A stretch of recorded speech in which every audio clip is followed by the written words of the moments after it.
in order for you to fulfill the very intentions you most care about, you need to be effective. You need to be effective in your endeavors, in your decisions and actions. And in order for any system, like let's consider human being a system here. I'm not downgrading or reducing human being to robots, but we are a system. We are also a system. So in order for any system to be effective, to have that workability element, it needs to have its constituent parts to work in an optimal level.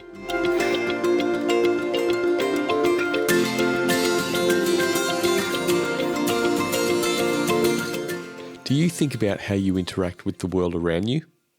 Today's guest, Ashkan Tashvir, has thought about this question deeply. In this episode, Ashkan will take your mind to a level of deep thinking that you likely haven't been to. He's a thought leader in decoding the fundamental qualities that drive our decisions, behaviours and results. Ashkan is the founder and CEO of Engenesis. He's not only a philosopher and a 2-time best-selling author, but also has a strong background as a technologist, venture builder and investor. He developed the Being framework, which emphasises the importance of self-reflection and understanding how individuals can make meaningful contributions to foster growth and success within a team or organisation. This is the Culture of Leadership podcast. I'm Brendan Rogers. Sit back and enjoy my conversation with Ashkan. What we want to really unpack today is this part of the book near the start. But some words that you use is the difference between looking and seeing. Mm-hmm. And if we think about that, again, our listenership, that audience base of leaders, business owners, leading people in their day-to-day, what does looking versus actually seeing mean? So let me go a step back. Mm-hmm. So what we know is we all have consciousness, a degree of consciousness. Now, consciousness is not only there for human beings, it's also the other beings out there. For example, plants, they do have a degree of consciousness. Mm-hmm. That's how they grow and they know how to observe things, etc., etc. Animals, the same. They have a degree of consciousness. But when it comes to human being, we know that we have intentional consciousness. So we can be conscious of our consciousness. So that's a very unique phenomenon. You can draw your attention to something. Therefore, you can become aware of something. Now, so when it comes to seeing, when it comes to looking at something, let me put it this way. For example, you can hear because you have sensory surfaces. You have sensory abilities. Mm-hmm. You can hear the sounds, as far as you're not impaired, in that regard. So, but that's an unconscious thing. This is something that you're not bringing your intentionality into it. Mm-hmm. So you just hear the sounds. But then there are times that you go, no, I want to intentionally listen to something. That's not hearing anymore. It is intentional. So it makes it listening. Well, that's why we have two different words for it. The same thing goes with seeing, like when you just look at something, it's like you're just like tapping into your sensory abilities. As far as you're not blind physiologically, then you can look at something, you can see. But then when we say seeing or observing, it's like when you bring that in intentionality, you want to become aware of whatever is going on. You make yourself present to that. And that's the difference. Yeah. If I have a team of people that I'm entrusted to care for, what would looking at a person today who may be in distress about something versus actually seeing them? Yeah, see, it is actually quite common. Let's say, for example, you're a HR manager. You are a leader in an organization. You are hiring people. You know that you have certain needs. You have certain gap that you want to fill. Now, it is quite common that we can be easily biased uh, by just looking at someone's functionality, basically reducing the totality of someone, a human being, to their functionality. Yeah. Mm. So therefore, if you're just like a typical thinker in that case, you're going to go, okay, so who you are, and what you want to hear is like, I'm a software engineer with this amount of experience. I've worked in IBM and Oracle, and I'm here to offer my service to you, and I'm going to get paid this much, and I'm going to da da da.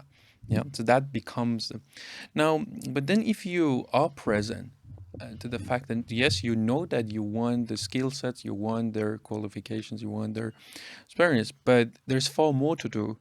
I mean, with this person as a human being than just their functionality. Mm.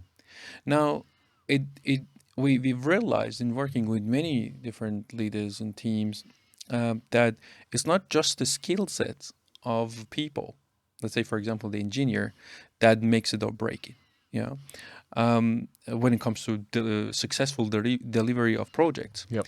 is there so much more subtle qualities down deep there that contribute severely, massively Mm. into the success of the project, you know, or the success that person being successful in delivering what their functionality is. Mm. You know, for example, is how that person relates to anxiety, how that person relates to vulnerability.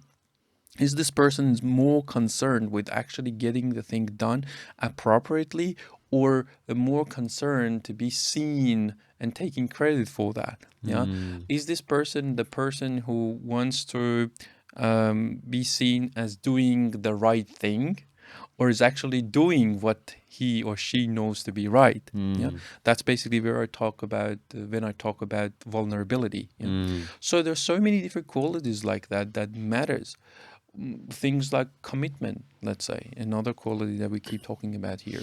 You can have the most knowledgeable, more experienced person in a field with lots of qualification, but at the end of the day, if they're committing to complete a task, but then the way that they relate to commitment is like, okay, so I just give my commitment. I say yes, but I'm not going to, fulfill that Mm. promise. Mm.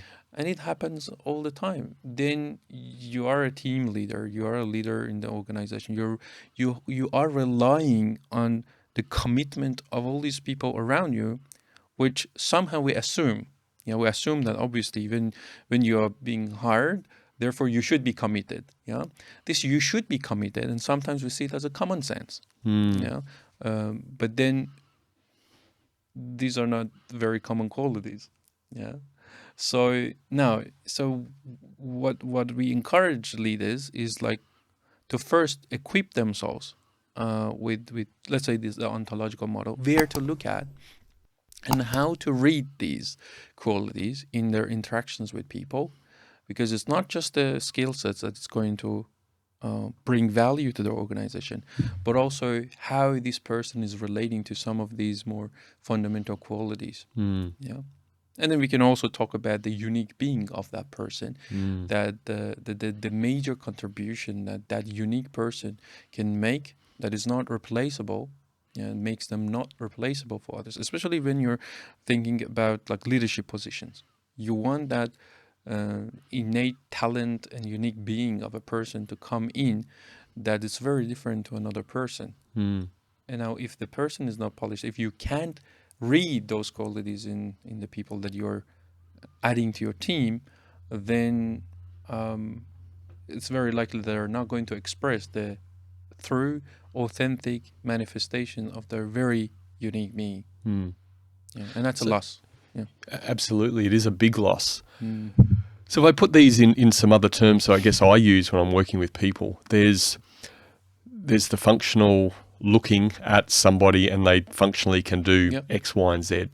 And then there's the human element, the human skill side, which is what I term as character, sort of their character with themselves, their relationship with themselves, and their character with others, which has an impact on their connection with others and how they interact. Yep. And that to me falls in those human skills part of it. Yes. Is that fair to, again, very simple language, your thinking on this compared to my thinking is you are a very deep thinker and you've spent a lot of time on this. I'm playing at this level, you're 10,000 underneath that. But is that fair to say how I've framed that? Yes, yes. The only thing that I would say is like it's not just the skills. Yeah, skills are on the surface. It's more like so much more deep, Yeah. deeper qualities Yep. that are not readily visible on the surface. Yeah. Yeah. So those So I are think that's when I say human. yes, I use that term skill, but the human element of the yes, focus on the human, less on the skill. But it's that yes. human aspect, Yeah. Let which me goes let, well with human being. sure. Yeah. So let me put it this way. In a more conventional, if you want to use a more conventional language, it's like every human being has what I call web of perceptions. Basically, they have this this network of different perceptions of different things. A perception of leadership, the perception of marriage, the perception of God, the perception of care, the perception of responsibility, and so on. Yeah. So, and then the way that they relate to different meanings in life, and they have different perceptions of different things, it in great part is going to lead them to act upon them. Yeah. So we make decisions, and when we behave or take actions based of our awareness, our perception of different things. And then there's more to it, like for example, which angle we're looking at that, like perspectives, etc., etc. So therefore, it's going to be extremely important, when you're working with a person, see how they are relating to themselves, how they're relating to, responsibility, how they're relating to your company. Yeah, these are the things that matter. Yeah, so that's what we're more talking about. Yeah. That's the whole nuance of the situation. Yes. Is that where the reality comes in, or a person's perception of reality?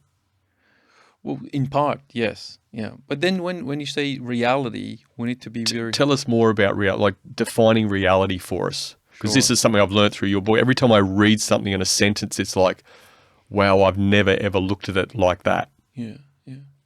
So, when it comes to words in general, like just to create the context, well, when it comes to words, is that the word that has the axiom or the primacy or the importance, or the actual meaning that the word is referring to them? So these are completely two different schools of thinking.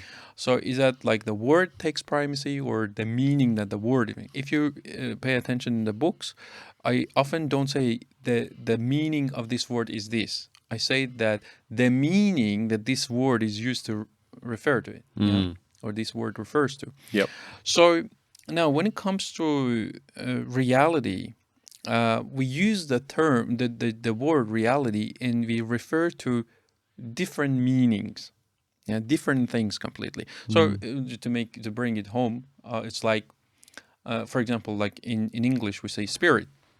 Yeah, spirit. The word spirit, but then spirit can mean like a kind of alcohol. Also, it means like soul, or like your attitude. Like characteristics. Yep. So these are completely different things that for whatever reason we use the same word to refer to. Yeah. Now, when it comes to reality, is the same thing. But because somehow the meanings, these different meanings that we refer to by the word reality are somehow similar, then we collapse it. So that's why I talk about three different layers of reality, or three different meanings that we use the word reality to refer to. One is this. Some people don't like this term when we say objective reality. Yeah. But so there is the absolutes of this word, the laws of the universe. Let's say, for example, things like gravity. And we don't want to make it too intellectual. We don't want to intellectualize it too much, because there are so many different contradicting views around that. But simply, if, for example, there's a snake here in this room, it's better for us to acknowledge that and not perceive that as as a rope. Because it has a completely different consequences. We need to respond to it quite differently. But then it is It is one of the greatest vulnerabilities that we have as a human being is our perceptual system, or better to say, the limitations to our perceptual system. See, we can see things that aren't even there. We can be delusional. We have this possibility of imagination. We can be delusional around things. At the same time, we can sometimes not see what's so visible right in front of our face because it's too close to us. We can't see it. Yeah. So that makes us being very, very vulnerable. Imagine that you don't know if your conceptions of different fragments of reality are actually congruent with how things are. But so knowing that, let's go back to the conversation around the absolutes of this word. Yeah. So things like gravity, it's there. It's there. Things like this thing is a snake, not a piece of rope. Yeah. So when it comes to the first layer reality, it, it's better for us to acknowledge that it's being dictated to us. And the acknowledgement of that actually is so freeing. You know, for example, like it can be argued that, oh no, you see, for example, when we invented aeroplanes, we actually are going against gravity. Well, that's a logical fallacy. That's not true. We actually acknowledge the laws of physics, including gravity, and taking them into consideration when we were inventing things like airplanes, so it works. Yeah, we know that if you go with this speed, in this velocity, etc., then it works. Now, if you step over any part of that, yeah, the airplane is not going to work. It's going to cost us something. Yeah. So when it comes to the absolutes of the word, we perhaps take a completely different approach. Now, I'm not arguing here that we have direct access to the absolutes of this word. There's no this repository of the truth that you can go, even scientifically, you can go and then fully access it. But then the aim and the willingness to go and want to be authentically aware of some of these fragments of reality is extremely important. Now, some of them are sitting in the physical realm, things like gravity, and then some of these laws are sitting in the metaphysical realm. Things like, for example, in order for any commitment to work, yeah, in order for any relationship to work, commitment matters. Now, by commitment, I'm not referring to being faithful or, these things. Whatever agreement I and you are having, yeah, it needs to bind, it needs to be fulfilled, it needs to be respected by both of us. If any of us um, breach the agreement that we have, then that's not going to build lasting relationships. Yeah. So we know that. Now, some may argue that these are transcendent laws. Some they don't like that term. I'll go, okay, so these are trans-historical terms. We gradually learn as we evolved that in order for our relationship to work, we should be respecting commitment. Otherwise, it's going to break. Yeah. So speaking very simply on that, just Yeah. the commitment of you coming to the studio today, me coming to the studio, Mark being set up, and us having this conversation, there's a level of commitment Yes. in that. Yes. And you need that when you're when you're giving promise to your client, as a business, you're basically telling them that we're going to be reliable and we're going to be committed to deliver what is being discussed as the scope of this project. That's why they voluntarily choose to vote you in, to pay you, exchange that, exchange money with the value that they assume based on the agreement that you have, you're going to deliver. And then you're going to come and then work with your teammates. You're going to work with your team. You're going to split the tasks. You want to ensure that everyone is on the same page with regards to the scope of project. Otherwise, we're going to deal with the scope creep. Otherwise, we're going to deal with, like, we end up creating a solution which the client didn't even want it. And then you're going to rely on the members of the team that they are going to fulfill their commitments. And if they're missing something, they're not going to have their guard up. They're going to own it. They're going to clean it up, and then we can move on, and that will lead to potentially to the success of the project. So therefore, there are the first layer reality, as I call them, and then there is the second layer reality, or some may call it like shared reality or social reality. These are the terms that can be used. So these are the conventions. These are like the conventions that we create together. Yeah, because so our brain is trapped into what is called the skull. Yeah, your brain, the physical brain. Yep. And the physical brain doesn't have any clue what's going on out in the world. It doesn't have a full, complete theory of everything. It doesn't have the complete mental model of everything. So what it does is basically it's going to receive signals of the changes that are happening out there, or inside your body. Yep. So therefore the brain is going to rely on the surface level sickness, the surface, the sensory surfaces. Sorry. So your brain is going to rely on sensory surfaces that are going to transmit all these signals to it. Yeah. And there's limitations when it comes to our brain, because the brain, through the signals, can see, can understand, can receive these signals, the effect of the things that are happening out there, but the brain cannot tell what the cause was, if it makes sense. Now, philosophically and scientifically, there is this term that we use. It's called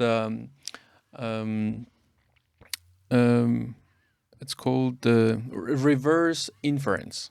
Yeah, it's called Reverse inference. Yeah, it's called reverse inference. Basically, it's like something happens out there. Yeah, for example, someone is coming at you, with full speed. Now, how are you going to perceive that? Yeah, you don't know. Then what you're going to do? Probably depends how big he or her is. Yes, and more.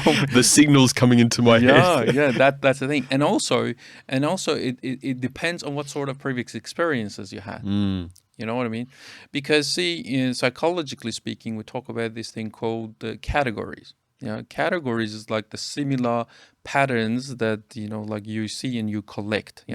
Now, whenever your brain is going to help you making a decision, so what it does, it's going to create a category of instances of the past and find the similarities to some of the things that are going on in the present, so that it helps you predict what you're going to do next. Yeah, so therefore, now, so when it comes to the second layer reality, is we have this ability to of imagination. So basically, what imagination here is, I mean, in this context, is your mind is going to help you going and bringing bits and pieces of your previous experiences, put them together in a kind of new format which was not even there and you haven't experienced before, and you're going to come up with a completely new thing which you haven't even experienced before. So that's what we call imagination, which is a curse and blessing at the same time. It's a double-edged sword. That's why I said that there's this limitations or characteristic of our perceptual system. Yeah, I said that you can see things that are not even there, so it relates back to the imagination ability, and you can also not see what's so apparent and visible there.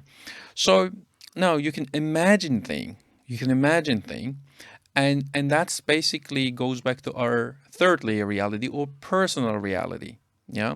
So you can come up with things, you can be creative and come up with things that are not even there.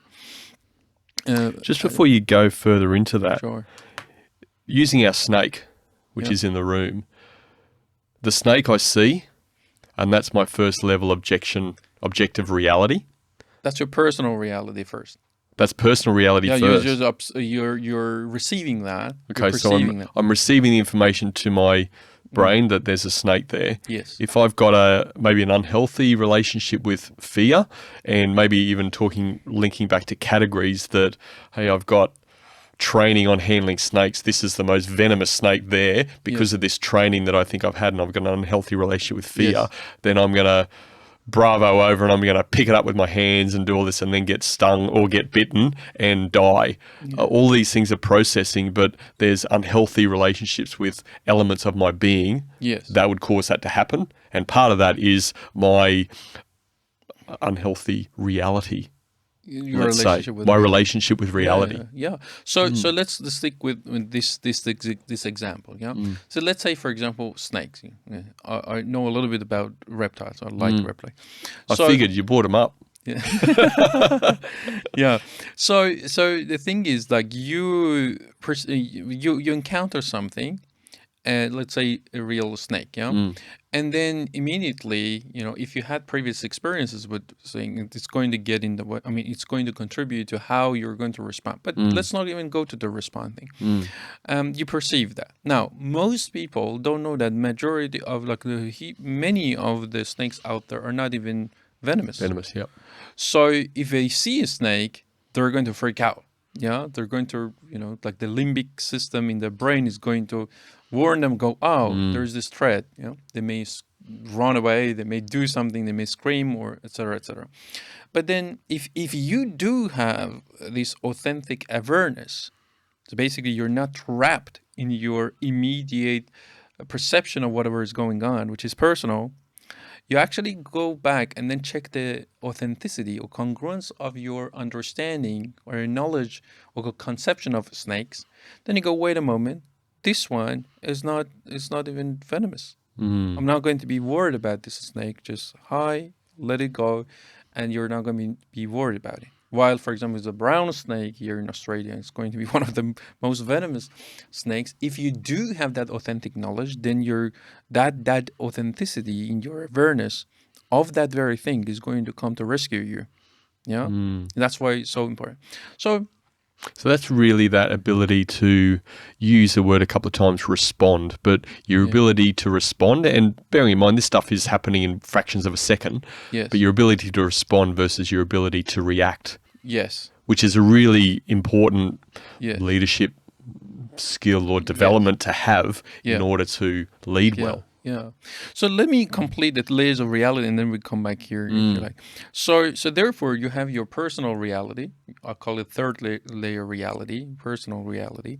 And you can come up with imaginary thing. You can come up with ideas that hasn't been there, or you may be perceiving something outside, and then that's, for now, it's your personal reality. Yep. Or one of the most important, most common example of that is like when we create stories, like some event happens, like our partner behaves in a certain way, and we will receive it in a particular way.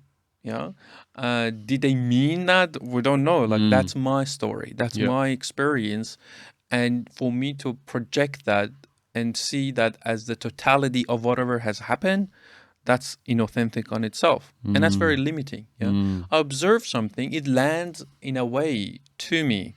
That's not the totality of the truth of the matter. Yeah. That's my perception of what it was going on. That's my story of whatever is going on. Now, so again, I'm just going to stop you there because, again, putting this in the context of leadership and teams, that a leader is seeing a team member act a certain way, then that is the leader's perception of that reality. Yes, yeah. So immediately. Now, first step. Yes. Now, if that leader is a relatively more polished person, in terms of being, if they are equipped with what I call perspective quadrant, if they're equipped with like knowing that we have authenticity around their perceptions, like opinions and belief, like how lenient they are when it comes to shaping opinions, like so many of these things matter, like basically how they relate to awareness, authenticity, etc., etc. Yep. Then the validity of the perception can be higher or lower, we could say. But immediately, typically speaking, we can say that something happens in the team, with regards to a project, you're going to immediately interpret it in a certain way. But that's not the totality of the truth yet. You know, like, And that's where looking versus taking the yes, opportunity to see comes in. yes, yes. Now, so this is the personal reality, yeah, and then when it comes to then second layer reality is the time that then someone uh, initiates something. So someone brings their personal reality into a kind of social discourse, social environment or team environment. Some bring it to a context beyond themselves, and then they start having that conversation. And they start having that conversation, and through negotiation, that reality evolves.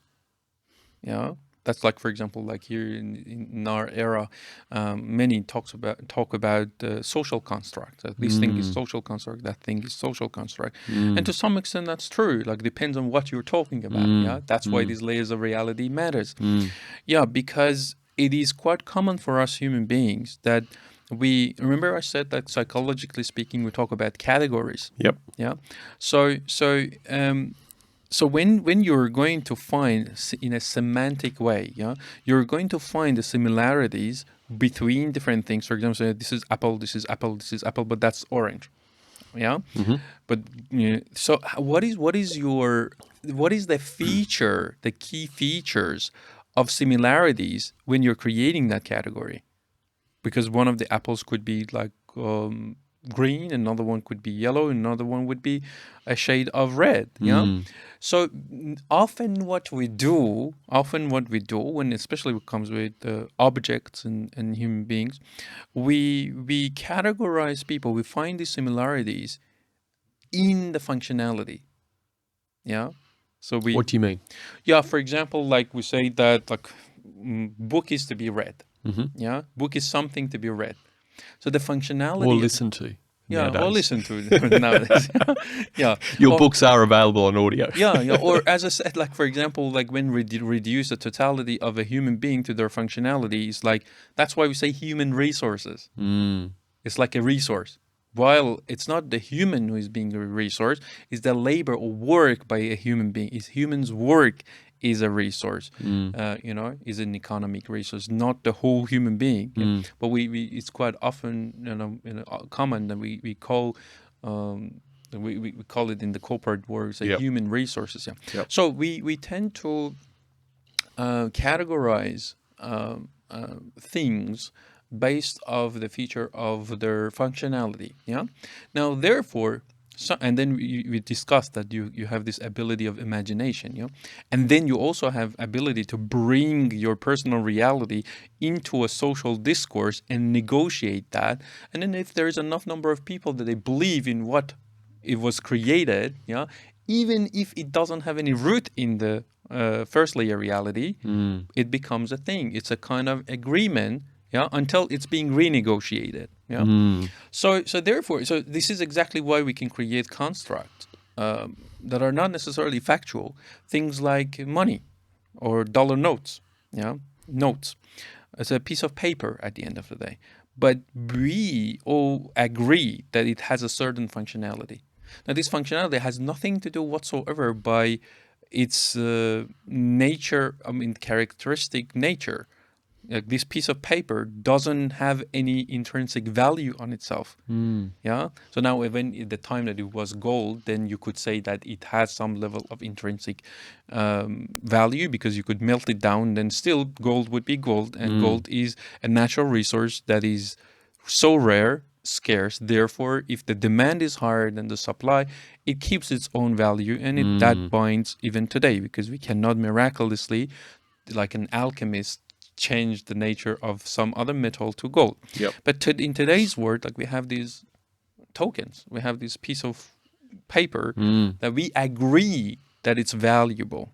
Yeah, that we agree that it's valuable, and this one, while physically is the same thing, is it worth $10, and the other one is like $100, but then it's the same thing.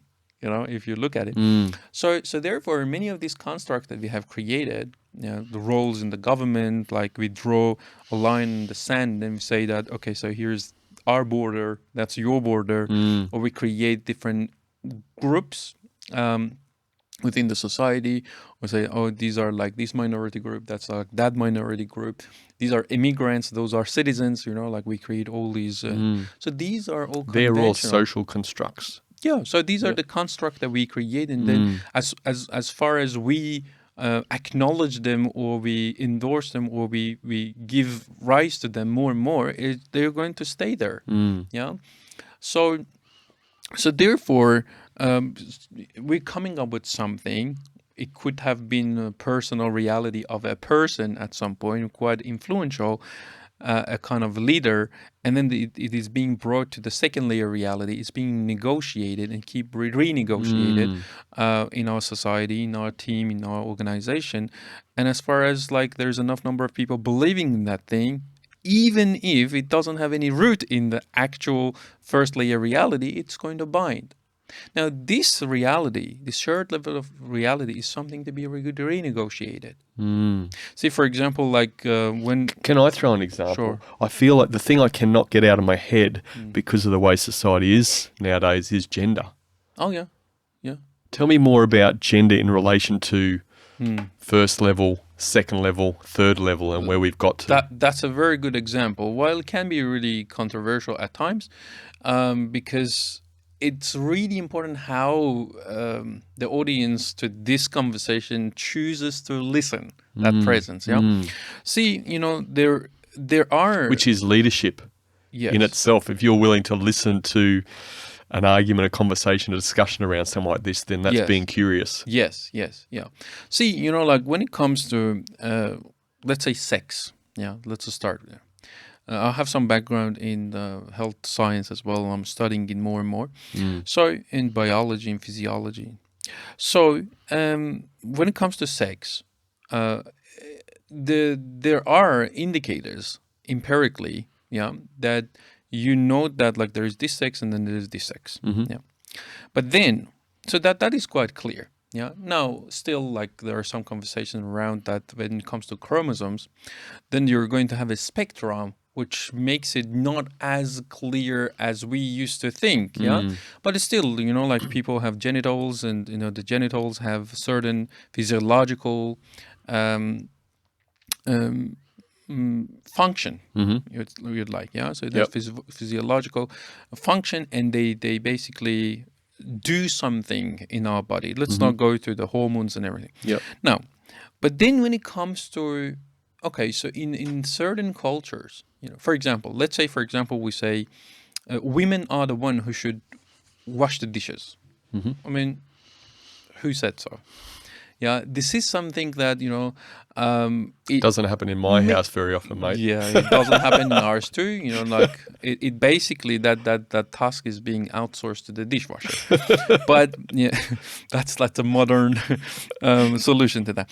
But the thing is, maybe like historically, it was making sense on when we were in the cave. I don't know, like whatever, something, and that the male would be physiologically, like more powerful, like with their muscle mass and everything, would be more really intimidating. going back to that Going back to the perspective. Hunting thing. Yep. So hunting and then bringing food, which was extremely important. Like otherwise, it could have led to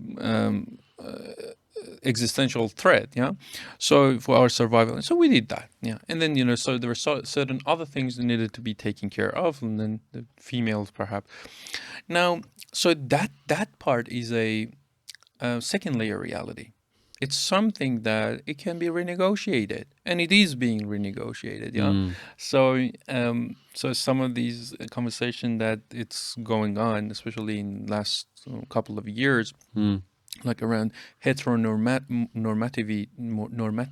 Is that the word? Heteronormative.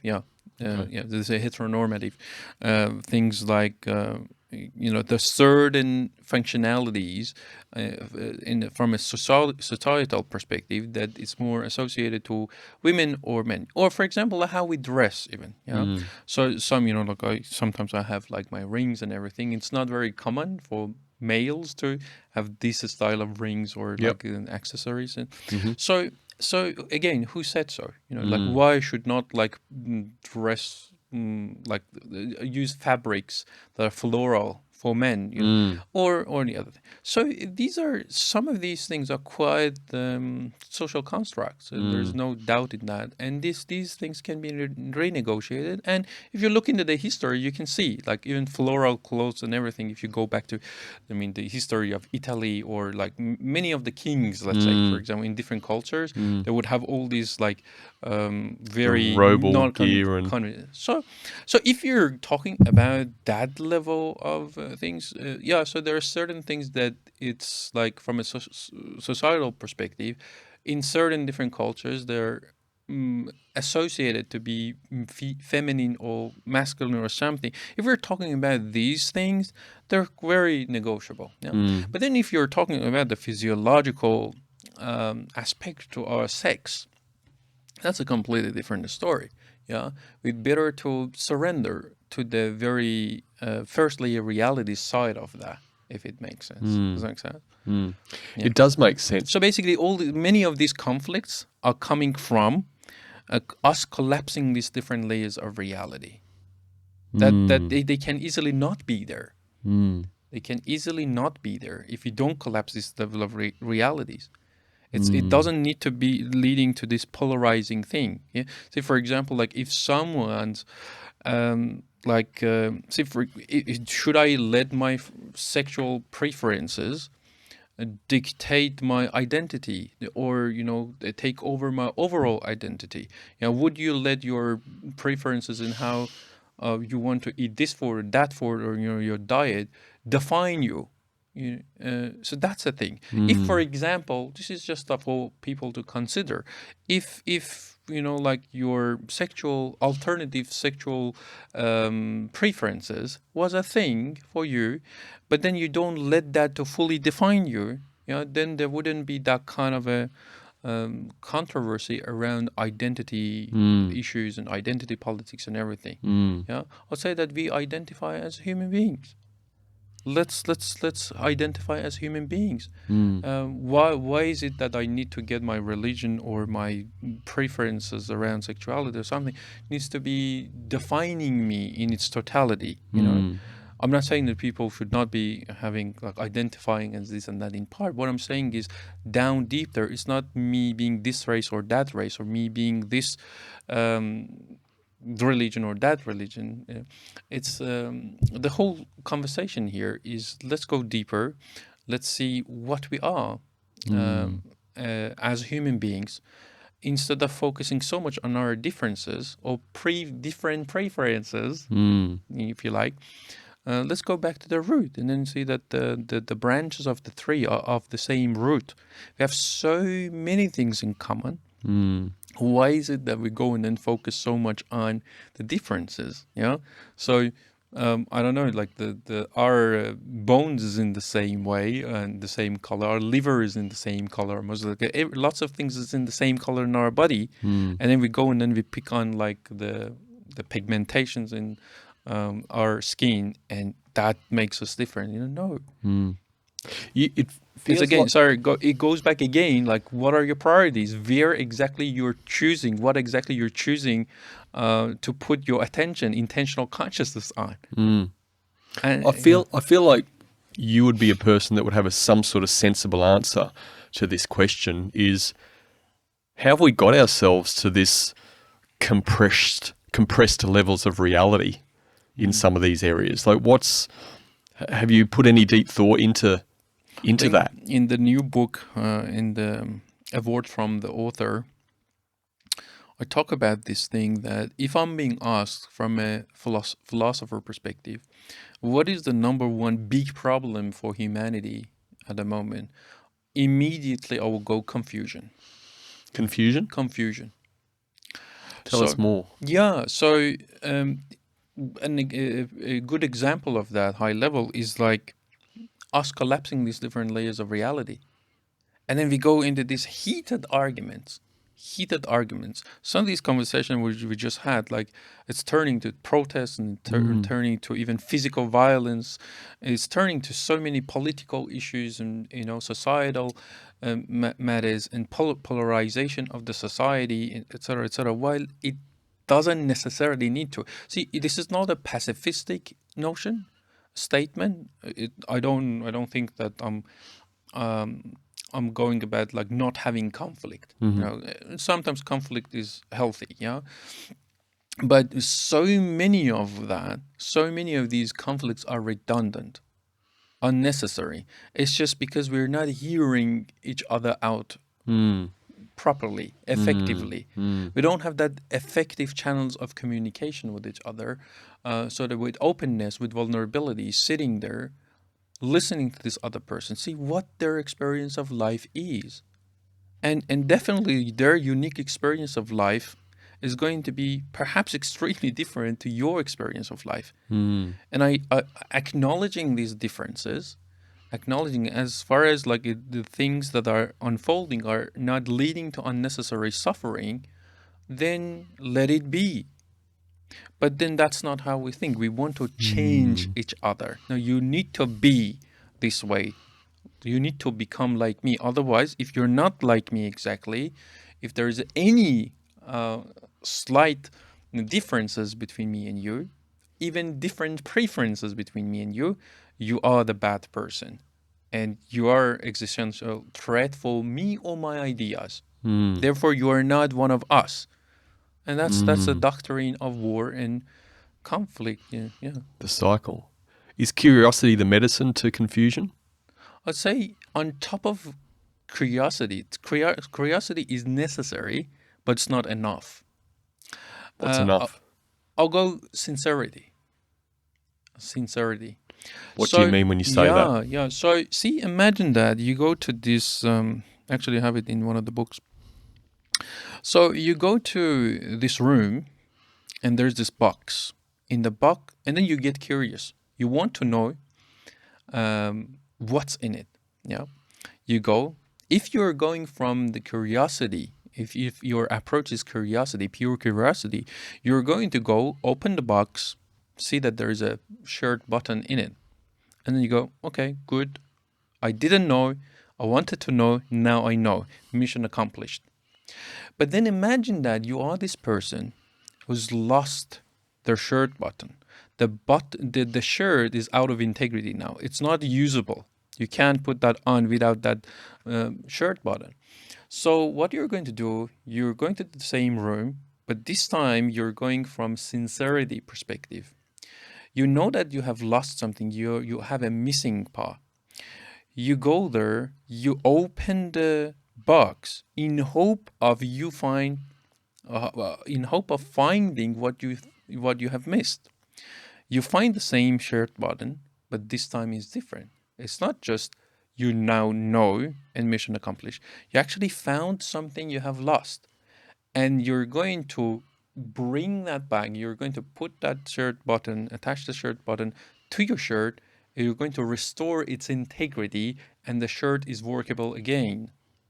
So similarly, when it comes to, because the context of your audience mainly, I mean, is like leadership, and so constantly the integrity of the business, the organization, is being shattered, and most of the time the source is not you, but you have to respond to it, perhaps appropriately. You need to bring that wisdom and appropriacy into your responses. Yeah. So, not only naturally as a leader, you're required to do that, but also legally, you are responsible to respond to the matters. No, regardless of the source. You can't say that, oh, this is not what I caused. This is like this person, no organization caused it, and then start pointing finger and blame. You are responsible at the end of the day. You are accountable at the end of the day. Yeah. So therefore, it's going to be really hard because as people, as human beings, we even sometimes struggle to own our own shadow parts, troubled sides. Yeah. Or some people say flaws. But then if you are a leader, then not only you need to own your own shadows, you need to own the shadow of every single individual in your team gracefully. Unless you believe that you can go and then hire perfect people from the Mars. Yeah. So, yeah. They do exist on Mars, do they? Yeah, I don't Is know. that why Elon's going there? Yeah, perhaps. Yeah, that's a hope. So therefore, all these things are going to come, like from, like, let's say, the current couple of years and the last previous couple of years, here in Australia, like bushfires and flood, and then like we have COVID-19, all these things. So they're going to come. Yeah. So these are some natural disasters, but there's more. Yeah. So they're going to shatter the integrity of your business or organization to the point that you can be out of the game. So the leaders are the one that actually find the tiniest thread so that they can hold on to, pull, and change the direction, and change the course. So now, unless you're able to identify the parts that are missing with sincerity and with responsibility, the ability to be able to respond, then you're not going to, and then with that authentic awareness, like if you're not willing and capable at the same time to go there and identify what exactly is not working, because you're seeing the effects, as we said when we were talking about the brain, you don't know the cause exactly. That's we said that's what is it? The reverse inference. Oh, yep. Yeah, the reverse inference. You need to now guess. You need to now guess what the causes were. Yeah. So unless you're willing and capable of doing that, you're not going to identify the parts that are compromising the integrity of your business. And if you don't have that realization, if you don't have that understanding, you can't even go for, you can't even come up with solutions for that. Seek solutions to address them. So you cannot become effective in something you're so unaware of. That's one of the metaphysical laws. And that's the challenge, isn't it? Because in all of these things that you've touched on just in the more recent part of the conversation, there's so many challenges that leaders face with their teams, and the individuals in the teams are facing the same challenges in life and society and constructs and all those sorts of things. If a person is not having a good understanding of their own level of being and their own interaction with some of these 31 ways of being in the human being book, it's like they've got no chance. Like if they can't take that level of awareness for themselves, then how can they even see it, identify it, and respond to it in others? That's correct. Yeah. So hence the importance of this thing called authentic awareness. And authentic awareness, it doesn't mean that, as I said, that it doesn't mean that there's this repository of all truth, and then you go there and then you pull your, some of them out. It's an approach. It's an ontological or epistemological approach. Simply put, it's like what you know to be true, and what are the ways of examining reality for you. Like how you go about it to know. How are you going to be when you know something or you don't know something? For example, if you don't or understand something, are you going to collapse? Or you're going to go and then educate yourself? Because at the end of the day, see, this whole conversation, when it comes to philosophy of achievement, as I talk, like we're studying the highest achievers in the world. When it comes to the philosophy of achievement, in a very, very simple language, I can put it this way. If you are polished enough with regards to your authentic awareness and all the rest of the being aspects of being, you so know and live life from this viewpoint that you can go and learn whatever is required so that you can hit any target that you're setting for yourself. Now, you can scale it up, like not just from an individualistic perspective, but like if you relate to partnership in an effective way, if you're relating to compassion in an effective way, if you're relating to many of these different qualities that we have, you're capable of going there, identifying the need, identifying what sort of different skill sets and what kind of different people you need to go and partner with, put all that talents and economic resources and everything that is required, bring them all together, bring the leadership that is required, and shift them from the areas of lower productivity and yield to the areas of higher productivity and return. And that basically means in a nation, in a whole nation is like growth, economical development. So if you go to, because like many of your audience are entrepreneurs and business leaders, see the term entrepreneur was coined by the French economist Jean Baptiste. So he says entrepreneur is the one who shifts economic resources from the areas of lower productivity and yield to the areas of higher productivity and return. So basically, these resources and the work of people, I don't call people resources, are just sitting there, and because that context is not being provided, that leadership is not being provided, on themselves, they're not as valuable as they could be when there is a system in place, when there's a proper leadership in place, when there are processes and procedures, when there's a kind of environment that it brings all these different talents, unique being of these people, experiences, skill sets, technologies, monetary capital, putting them together, yeah. But then the result or the outcome is not going to be just a mathematical, arithmetic aggregation of all of those resources, but far beyond. It's going to be synergically generating far more value. That's actually the thing that is going to lead that organization generating the surplus value, yeah, that often is called profit. And then how that is going to be distributed, that's a completely different conversation. No, we're not going there. But yeah, so this is how you generate surplus value. This is how you generate wealth out of thin air. If you look into the countries with a higher GDP, it's like because their production is higher. How the production is higher is the quality of their people.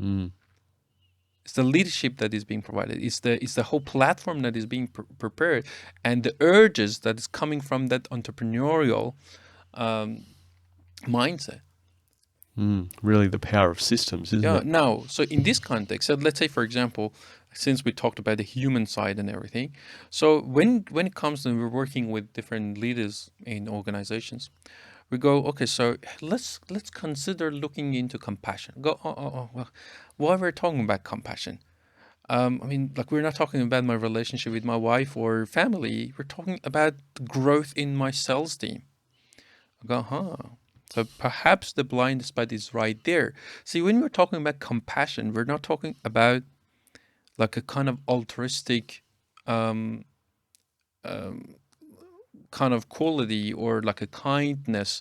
I'm not saying those are not important, but I'm saying that the conversation we're having is far more technical, tangible, and concrete.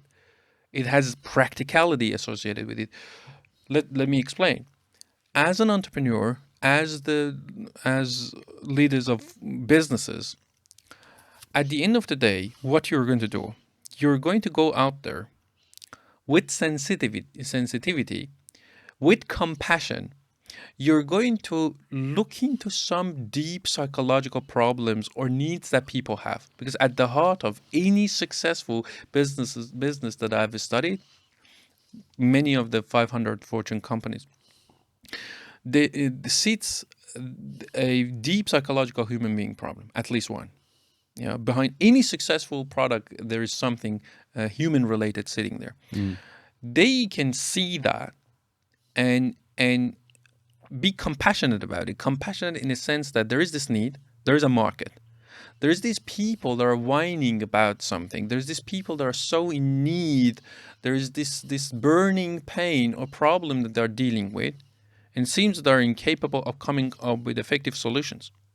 So that's a validation. With that compassion, you're going to be making yourself present with that intentional awareness. You're going to be present to the need of a certain group of people. Now, that is called market. Market is just a bunch of people. It's a group of people in need. Then what you're going to do, you're going to first tap into your own human capital, your own qualities, your own ability to sell your vision, before it's even turning to a product. Your ability to read the pain of people, your ability to find, to work out what kind of skills and what kind of different qualities is required, expertise that is required. You bring them, all these people together, you sell them a vision first, and then work with some group of that market initially, build your product with their help. You're not going to take this arrogant pathway of, okay, so I'll go and then come up with this solution. We see that a lot. We see that many entrepreneurs, they come up with a solution in search for requirement. They spend $8 million R&D building the product and everything. They coming to us, go, oh, now we have one big problem. Go, what is it? We don't have a customer. Well, too late. Yeah. So the thing is, then you work with them, you build it with them, you make it the thing that they find valuable. Now, guess what? If then, again, you tap into your qualities as a leader, if you can be present, if you can be effective with your communication, if you can adjust your language and then create the messages that then it resonates with them, they see the value, they see way more value in what you have to offer than the price that you are asking for it, they're going to voluntarily vote you in. They're going to voluntarily exchange money with the offering that you're providing to them. Yep. And that's the pathway of generating revenue, which is the concern for many organizations out there. The problem is sometimes I see them far more focusing on accumulation of money or wealth or generating revenue or creating profitability than actually focusing so much on giving or preparation that is required for that giving. Because the only legitimate way through businesses that you're going to make money is going to be focusing on giving first and influencing the perceived value of your offering so that they voluntarily vote you in. They vote for your survival and growth, and that's how businesses grow. There's so much important, these human qualities, and often being overlooked, isn't there? Yes. And again, I take it back to the top around really looking versus seeing. Again, from an entrepreneurial perspective, if they're not having that level of awareness that they need, then they are just looking and they're not seeing what they should see in order to even create that opportunity. Yes. It's such a, again, your level of depth around this is unbelievable, but fundamentally it's such a simple cycle, isn't it? Yes, such a simple cycle. When you open maybe when that lens, maybe this is a good time for us to get into the exposure triangle cycle, because it's really that lens that I've read your middle book, or most of it, again, as I said, and even through this conversation, there's another level of lens opening for me around some of this. So share a bit the exposure triangle. What is this exposure triangle? What are the three parts that we need to understand? How this relates to awareness? I just want to add this to the previous conversation before we go to this.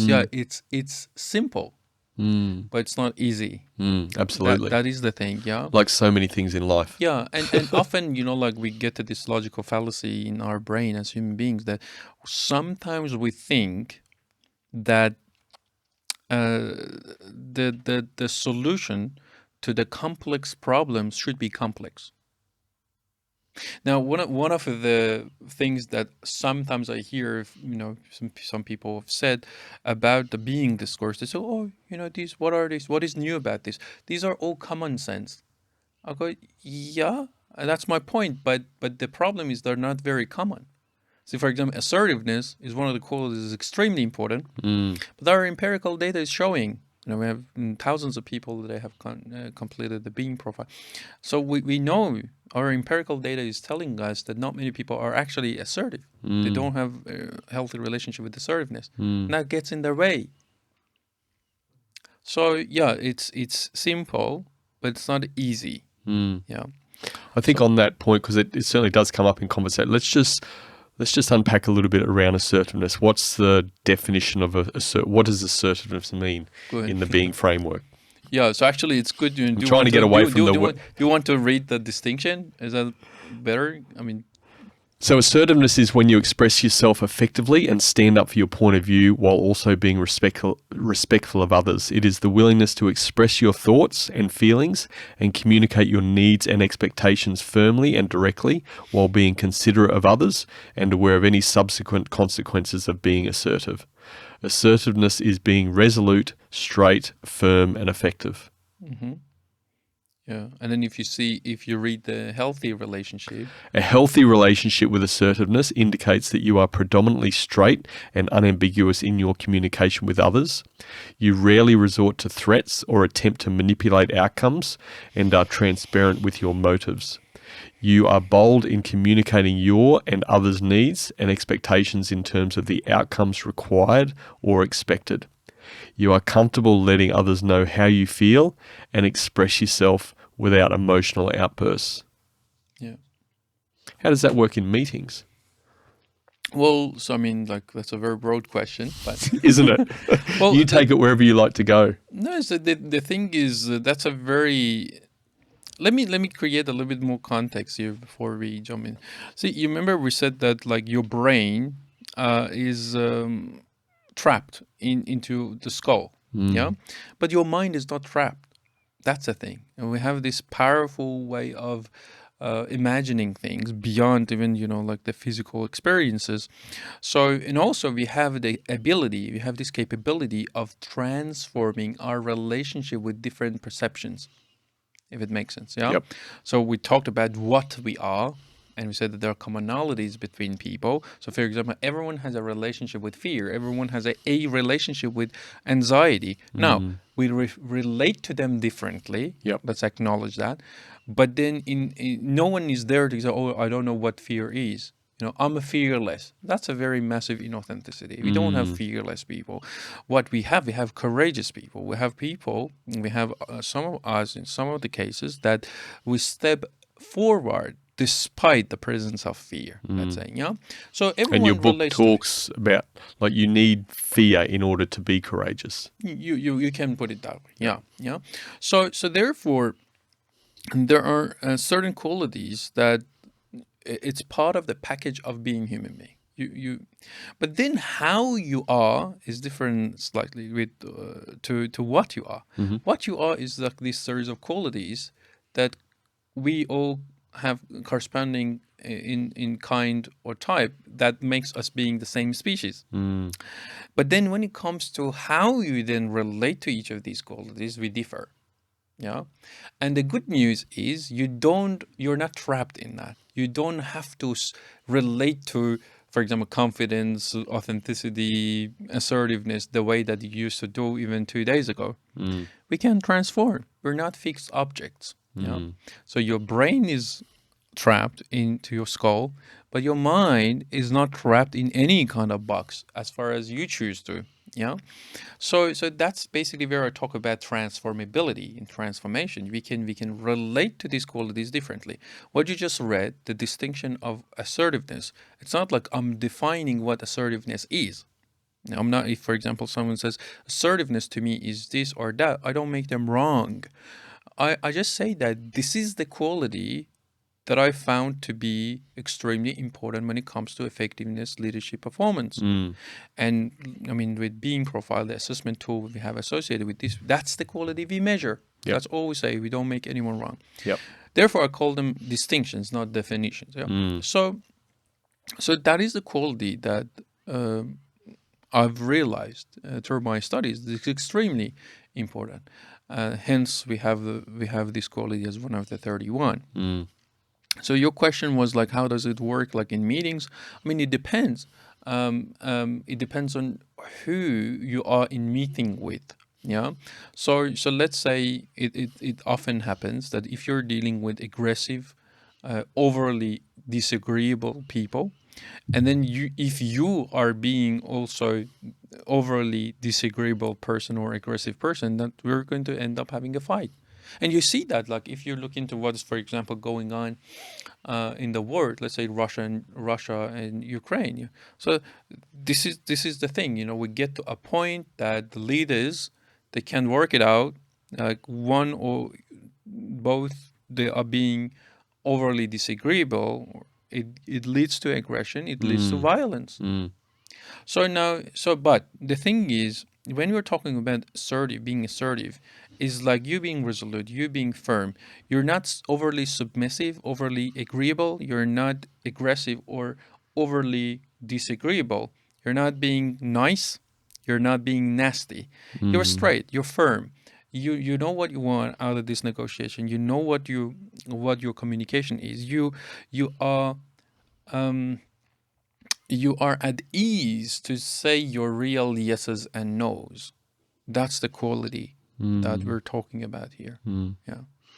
And the beauty, like any of these things, the beauty of this is not in, let's say, awareness in isolation. It's how you have the relationship with awareness in context Exactly. to all the other elements, because even that situation you referred to about someone being disagreeable, well, you need to bring in some other elements of the 31 ways of being, which will maybe allow your assertiveness and your healthy relationship with assertiveness That's to play out a certain way that can maybe reduce the level of disagreeableness and have some sort of meaningful conversation. Definitely. See, sometimes, because I practiced martial art, I still practice martial art.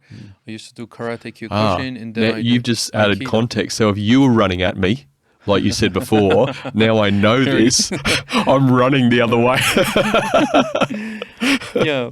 So the thing is, if you're not naive in a sense that we are living this kind of utopian understanding of the world, we know that crime is there. We know that there are people that, crime is the extreme part of that. But in corporate, all these politics are going on. You know that ego is like people's shadow side of ego, unhealthy relationship with their ego gets in the way. It just so etc etc. So the thing is, if I'm not being naive, I know that there are threats out there. Not everyone's coming to you with the best intentions possible. Yep. Now, if you are projecting, if you are being and projecting this persona that you're naive, you're nice, you're overly agreeable, you're submissive, it's very likely that you're going to be misused, yeah, or you're going to be oppressed, and you're going to suppress yourself. So therefore, it's very important for us to be powerful. Yeah. So sometimes power, there's this negative connotation associated with power. That's not what I'm talking about. I'm not talking about exerting your power over someone else. I'm talking about you being confident in your Yep. own skin. You know that you have choices. You know that you can say your real yeses and nos, and you're willing to be dealing with consequences that comes with it. Now, if you have this, if you're projecting this thing that, see, I'm polite, I'm I am I'm not posing any threat. I am I'm virtuous in a sense, yeah. I'm polished and I don't want to pose any threat, but I'm capable of it. That on itself, yeah, that on itself, like, you are powerful, you are capable of posing threat if there is an attack. That on itself is going to make the other person, perhaps the ones that are not coming with the best intentions, to be on their toes a little bit. Yeah.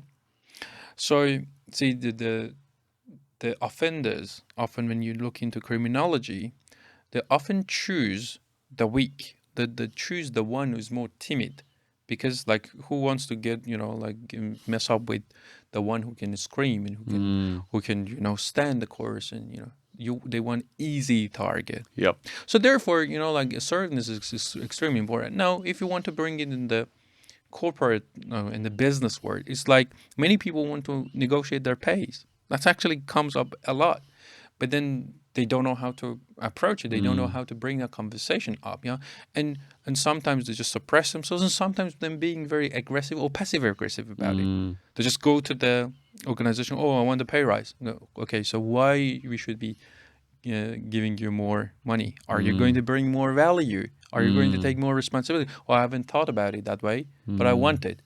This other company is going to give me more money. So do you or go? You know what I mean? So therefore, on multiple different ends, from the employer to the employee, being assertive is extremely important. Or, sometimes amongst the team, because we work with different teams, if we have a couple teams ourselves, when the environment, the culture of the team is in a way that people can be assertive with each other. It's not like no one is trying to make the other person uncomfortable. It's not personal, yeah, but they can directly talk to each other when things are not in place and hold each other to account. But then if you're going to now like 3 times think about, okay, so if should I say this way, should I say that way, will this person take offense or not, like will this lead to me being made redundant, should I bring this thing up?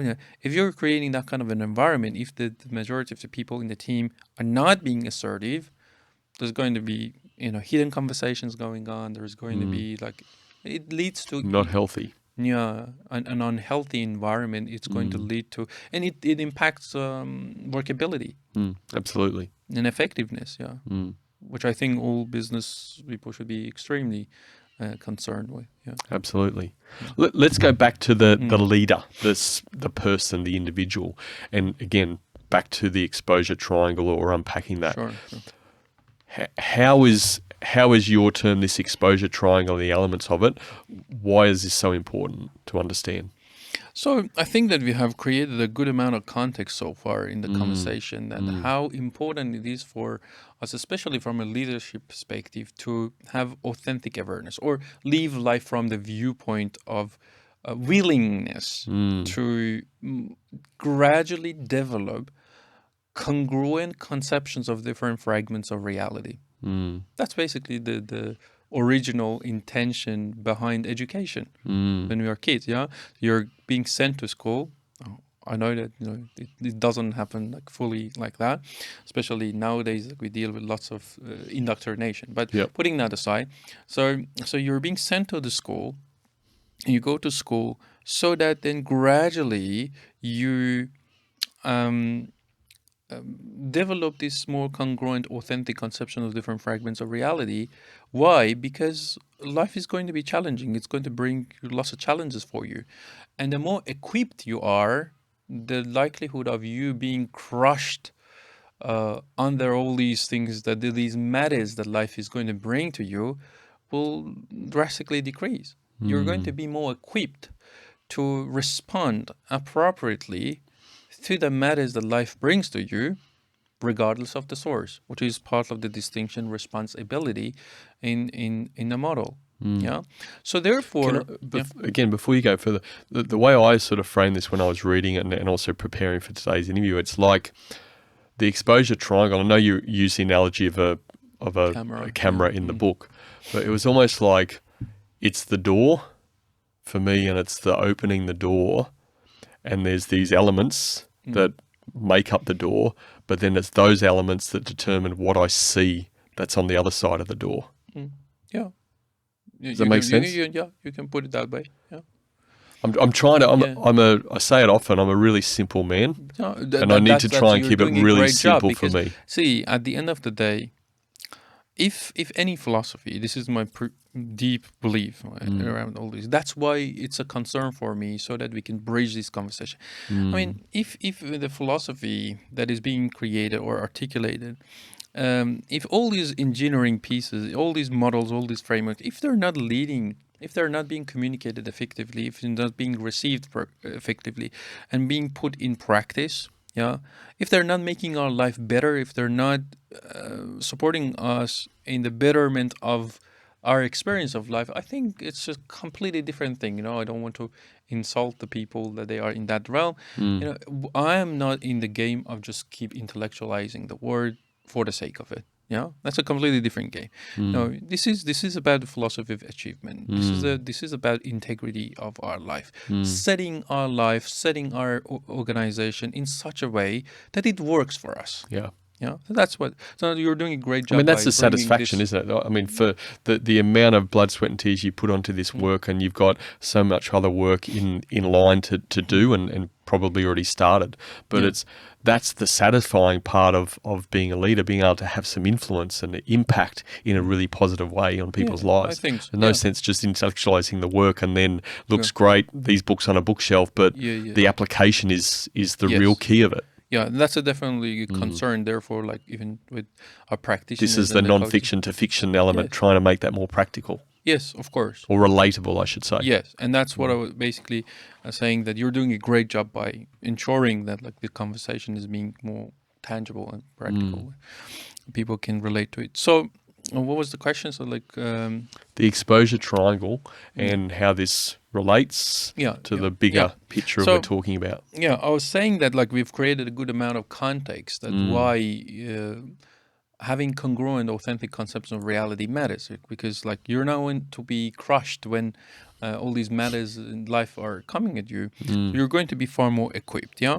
So we want more powerful people, more powerful leaders that they can actually push towards. I mean, the next we can take us to the next level. You know, we evolve. Yep.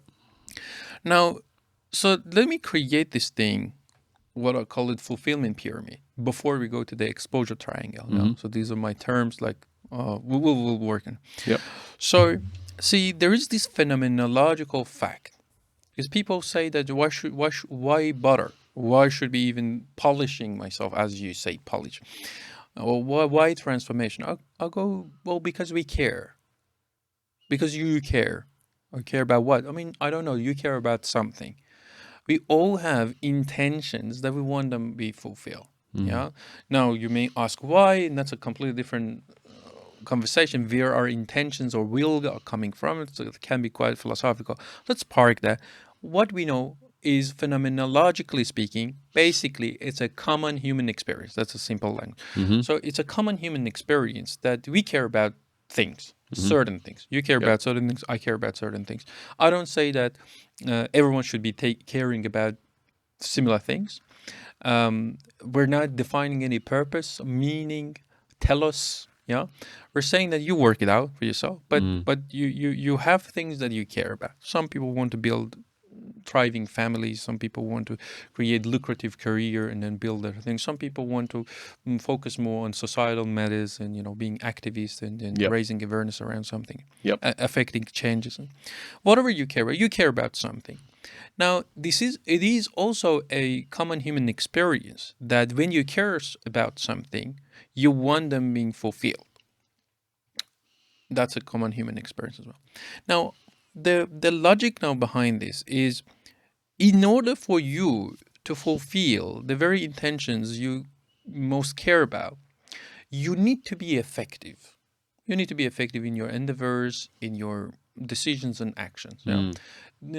And in order for any system, like let's consider human being a system here. Yeah. I'm not downgrading or reducing human being to robots, but we are a system. Yep. Yeah. We are also a system. So in order for any system to be effective, to have that workability element, it needs to have its constituent parts to work in an optimum level, at an optimum level. For example, let's say take our physical health. In order for us to have integrity, or homeostasis, that's a technical term in medicine. So in order for us to have be in this state of homeostasis, integrity, being healthy, you need to have your kidneys operating in an optimum level. You need to have your bone structure, skeleton. We have 11 different systems in our overall system that they need to operate in an optimum level. Yeah, and every whole consists of parts, obviously. That applies to, like, let's say mechanical watches, the same. Like we have the cogs in the machine, and each of them should be operating in an optimum level. Even if the tiniest one, the little cog that it may not be seen as very significant, if there's any malfunction there, the workability of the overall system is going to be under question. Yep. So therefore, we said that in order for us to fulfill the very intentions we most care about. We need to be effective in our endeavors, in our decisions and behaviors. In order for any system to be effective, then it needs to have its constituent parts to operate in an optimum level. The system needs to have integrity, or it needs to be integrous. Yeah, it needs to have you need to be of integrity, being integrous. And in order for us to even identify, authentically see through what constituent parts are there, we need to have awareness. We need to have awareness. We need to go and then be able to identify these constituent parts, so that then we can bring our attention, intentional consciousness, making ourselves present to those, identify which one is now operating at an optimum level and which one not, which one requires addressing. Yeah, that's basically what we're doing, using the ontological model in a limited, narrow scope. We're saying that what are these qualities that they matter the most? Yeah, obviously here we're talking about a more abstract conversation. It's not like the physical thing. Yeah, and that makes it harder in certain sense. So we want to look into those areas, and we go, okay, so how I'm relating to this aspect of my being. How I'm relating to responsibility. Is that a duty, obligation, a burden I need to carry throughout my life? And therefore, there is a kind of resentment I have. Or, no, it's actually a blessing. It's a kind of a unique, powerful quality that we as a human being have. I get to choose. I have this relatively high degree of autonomy. Yeah, I can actually influence the outcome of things. Not maybe 100%. We're not gods, but to a good extent, like we can influence it. So therefore, awareness matters. We need to be able to look into these constituent parts, yeah, and beyond. But here we're talking about, and identify these different parts, constituent parts, and see if we are having a healthy relationship with them or not, or if there are shadow parts that are required and that they require maintenance, addressing, or transformation. So now if you put all these things together, they basically shape the layer that I call the meta factors. That's a kind of generic term I'm using. It's awareness, integrity, and effectiveness. Yep. And that's how. And it's like we always dance from a degree of awareness to a degree of effectiveness. Yeah. And what sits in the middle is integrity and the constituent parts of the integrity. So that's basically the meta factors. Now, when it comes with the meta factors, is any of your empirical data, any of the research you've done to get to this level, is there anything that is common stopping people's touching on that first point of awareness? Like what holds people back? Is there anything? That's a really great question, because see, as you know, in the first book there was no conversation about like exposure triangle. That analogy came a year after the first book was published, because it was the empirical data that taught me that there is a pattern that it needs more attention in the beginning. You know what I mean? So yes, there are 31 different qualities, but then I realized that there is a particular significance associated with awareness, vulnerability, and authenticity. Yep. And that basically shaped the whole thing around this analogy that I use. I say exposure triangle, that we can unpack it a little bit today in the rest of the conversation. But yeah, so because it's through these three major qualities that we constantly take snapshots of different fragments of reality. That's how we are receiving. That's how we are interacting or perceiving, first of all, perceiving different things that are going on out there. So our situational awareness, our self-awareness. Yeah. So see, when it comes to awareness, is like in the analogy I use these three major configuration. I mean, like the configuration of cameras. We talk about like aperture, ISO, and shutter speed. Yeah. So like there's some experts out there, and don't pick on me. I'm not a photographer. This is just basically an analogy so that we make it more, bring it home for people. So the thing is, if these configurations in a camera is not properly set, you're not going to have the most vivid, clear picture of that reality that you're trying to capture. Yeah. Yep. So similar to that, like these three qualities of awareness, authenticity, and vulnerability play a similar role for our perceptual system. That's how I use it. So awareness is being seen like an aperture, in the camera, is like the amount of light that you're letting in to the lens. Yeah. So light here being the knowledge, the authentic knowledge that's coming Yep. in. Yeah. ISO is being seen as authenticity here, or authenticity is being seen as ISO, is the sensitivity of the sensor to That information you're the light. receiving. Yes. So How are you you respond versus react potentially. exactly? Are you considering the validity of these opinions and beliefs that you're shaping in your mind? Are you lenient and fickle? You just believe whatever, or you do a kind of a reality check in a sense. Yeah. Yep. And then, and lastly is vulnerability.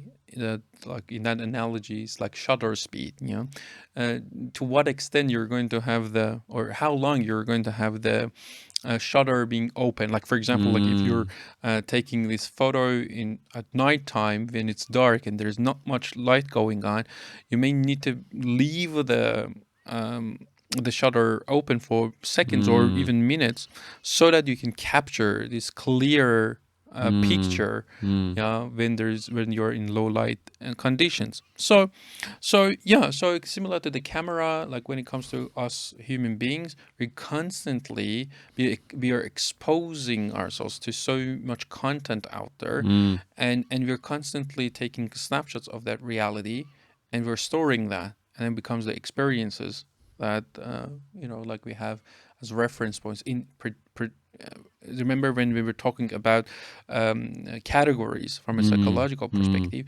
said that what your brain does is basically creating this category of instances in the past that are similar to certain things that are going on in the present, so that it can predict what's going to happen next. Yeah.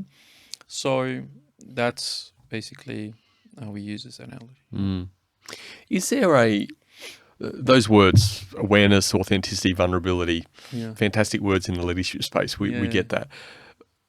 Vulnerability, that's a key thing. We're always talking about vulnerability-based trust. Can you leave the shutter open too long? Is there an unhealthy relationship with vulnerability, Well, there is an unhealthy, but is it healthy to be vulnerable all the time? Yeah. So let's get something first clear before I address that question around vulnerability. See, it's not like you are vulnerable but I'm not. Yeah, it's not like we have vulnerable people and then we have invulnerable people. Yep. We are vulnerable. That's an ontological fact. Mm-hmm. It's not even a construct. It's a fact. Yeah. Yep. So you are thrown into this world. When you're a baby, you are vulnerable to so many different things. You cannot even feed yourself. You cannot see properly. You cannot move properly. Even passing gas is going to be a challenge for you at that age when you're a baby. So you are dependent on your carers, your mother, father, whoever is caring and taking care of you. Yep. And then this continues. Yeah. So you are vulnerable because you cannot express what's going on for you. You don't have ability to articulate things. Then therefore you scream and you throw things and then you just cry. And it keeps going. We are vulnerable to diseases. We are vulnerable to all these not discovered yet viruses. Yep. We are vulnerable to natural disasters. No matter of like this geoengineering that we have done so far. We aim to go to the Mars. We think that through geoengineering we're going to create life there. my conversation is like, if we have that level of geoengineering capabilities, why not to revive the same planet that we are in? Do we know that much? I'm not sure. Yeah, are we capable of even predicting these volcanoes and flood and everything? And are we responding appropriately to that or not? But so we are vulnerable to all that. We are also vulnerable to our angry neighbor. We're vulnerable to our cheating partner. We're vulnerable to our own self. Like all these temptations that we have, all these like self-sabotaging, victimizing thoughts that we have, etc., etc. So we are vulnerable. We're also vulnerable to a single little 20 grain bullet. So we are vulnerable. Now, the question is not whether you're vulnerable or not. The question is, are you living life from that viewpoint or not? Are you in acknowledgement that you are vulnerable as a human being or not? Because sometimes you're in this pretense that thinking that, oh, I'm a Superman, I'm Superwoman. And we put so much expectations on ourselves and everyone else around us. And then those expectations, they become the source of suffering and anxiety, as if like life should go the way that I wish. These days people talk about I identify as this and that. I'll go like the great problem there is like sometimes we think that we are identifying as gods, but then the reality is not. We're not God, even collectively, and then that creates suffering. So therefore, we are vulnerable. Is like whether you live life from that viewpoint or you're in this pretense. Yeah. Now, so when you said that to be vulnerable is like we want to be open. We want to have this epistemic humility, basically having our cup being empty, letting the new knowledge to be poured in it, take a sip, and then see how it goes. So now, but vulnerability should not be seen as a weakness or being seen as being naive or gullible. Yeah, if you're seeing vulnerability, actually owning your vulnerability, whether the general vulnerability that is associated with all of us human beings, and every single individual has their own vulnerabilities. Yeah, so I may have certain disabilities, I may have certain problems that I deal with, or wounds, or something like that, traumas that I've gone through. Now, owning your vulnerability is so powerful that no one can hold them against you. So basically a healthy relationship with vulnerability is owning your vulnerabilities, taking that into consideration whenever you're making critical decisions in your life. Therefore, by being vulnerable, we're not saying that being naive or gullible led yourself to be taken advantage of. Yeah, this is a distinction. Yeah, thank you for sharing. What impact does environment have around awareness, authenticity, and vulnerability? The massive influence it has. So let me frame the context of what's in my head is that leader in a certain type of organization that maybe has unhealthy relationships with lots of things, therefore unhealthy culture, whatever that looks like in an organization. So there's an environment they're playing out and they're trying to, they're working on their being, they're trying to be more in a healthy state and all these. Tell us more about that. Massive influence. See, especially you see it like, for example, when my experiences with academia, with media, with few politicians, in the corporate world, that I was more exposed in the corporate world, there's no doubt there's this toxicity, and there's this office politics and everything. It's quite common to see, I would like to say unfortunately, that the people that are occupying position of power, the people that are occupying leadership roles are not necessarily leaders. So, and that has to do with us, by the way, because see. So what do you mean when you say that they're not necessarily leaders? What's So when I'm saying leader, it's like they're not polished in terms of being. So they're not the most committed, they're not the most assertive, they're not the most authentic, they're not the most, and the list goes on, responsible, and we see that. I mean, like this is not something They've hidden. got unhealthy I mean, relationships with all 31 ways of being. yeah, I mean, like so. For example, like many, I'm not saying all politicians, but like many politicians are far more concerned systematically, yeah, because they want to be re-elected. Yep. Let's say, so they're more concerned to be seen doing the right things, yeah, than actually. Even that, and again, my head goes straight to, okay, there's the individual component, Yes. which is it within the system, but the system also has a major influence on that, which is the environment, right? Yes.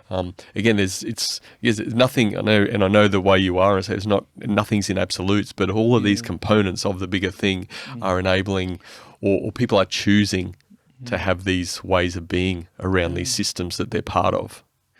That's actually really good conversation to have. Yeah. See.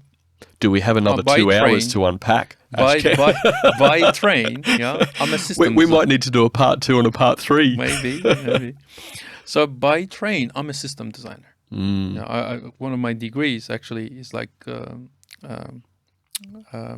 information systems design, yeah. And I think I have a good understanding of systems, not only just technological systems, but system engineering. Yep. Now, one thing that often we miss when we're talking about systems, and then procedures and processes, and is we ignore the fact that these systems, they have system designers. So these systems are designed by people. So by going in, and then it's quite easy, and it's very common that when something is not working out for me or for us, we go and then blame the system, or we point out the system. Oh, capitalism is this and that, cancerous, and a disease, or oh, this system or that system. Yeah, we create all these problems. I mean, we bring lots of this criticism to the system, and maybe there are, like you can draw criticism to anything so that they can be refined or fixed, or I'm not saying that there's nothing to be fixed. Of course, there's things to be fixed. There are heaps of things to be fixed. But the thing is, this immediate thing that when something's not working out for me, I just go in and blame the system. So it's not the system, like you cannot come up with a better system, because sometimes, especially if you're ideologically driven, we think that our ideology, particularly political ideology or economical ideology, has a complete theory of everything. Yeah, and that's a kind of lack of vulnerability. And we think that no, if we go left or we go right and we have this and that, we're going to have better thing going on. Now, the thing is, we're not going to end up having better systems unless we develop better people. I mean, better people. Now, I would use the language of more effective and more integrous or polished people. So, because we cannot go and bring those people, those perfect people from the Mars to come here and then create us better systems. So we are the ones who are going to take the responsibility and put the effort to build these better systems. Hence, we said that in second layer reality, we want to negotiate these realities that we're creating. Yeah, we want to be open and then have the discussion, have the conversation, taking this pluralistic view of letting different perspectives to contribute in creating this more comprehensive understanding of something. Hence, diversity matters. True diversity, not just tokenism, like have like people from every. No, actually having, because people from diverse backgrounds, they have very different perspective of the similar thing.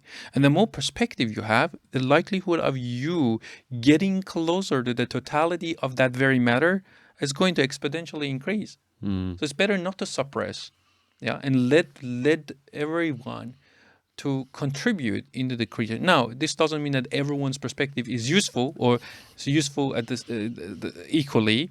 Yeah, sometimes like we need to have certain perspective coming in. Go, you know what? This doesn't fit into this at all. It's not contributing to the creation of this more comprehensive perception or conception of this very thing, but actually it deviates us from that. Yeah, so that's also there. But as a general rule, letting different perspectives, diverse perspective, come in and then support us and contribute to the creation of this more comprehensive conception of that very thing, it helps a lot. Because see, again, we talked about the limitation to our perceptual system. We know that we don't have direct access to the truth of the matters. We know, even collectively, even collectively. So in so many things we don't have consensus. Yeah. So therefore, we know this vulnerability. We go, okay, how about this? You become expert in that. I become expert in another thing. You become, and then we come in together, and then we see it from multiple different perspectives, and then we expand our conception of whatever that is. In order for us to have better systems in place, we want to have better people. We want to become better people, hence becoming the name of this book. So we want to become these better people, transform people, polished people, whatever way you want to put it, however way you want to put it. So therefore, it goes back to individuals again. So we need to start from ourselves. Now, like certain matters that are being discussed, things like climate change, or I don't know, like certain things that it may appear and may be far beyond personal responsibility. Yeah, it's not. But at the end of the day, like, you want to align people around any of these topics. I'm not saying that we should go for it or against it or anything.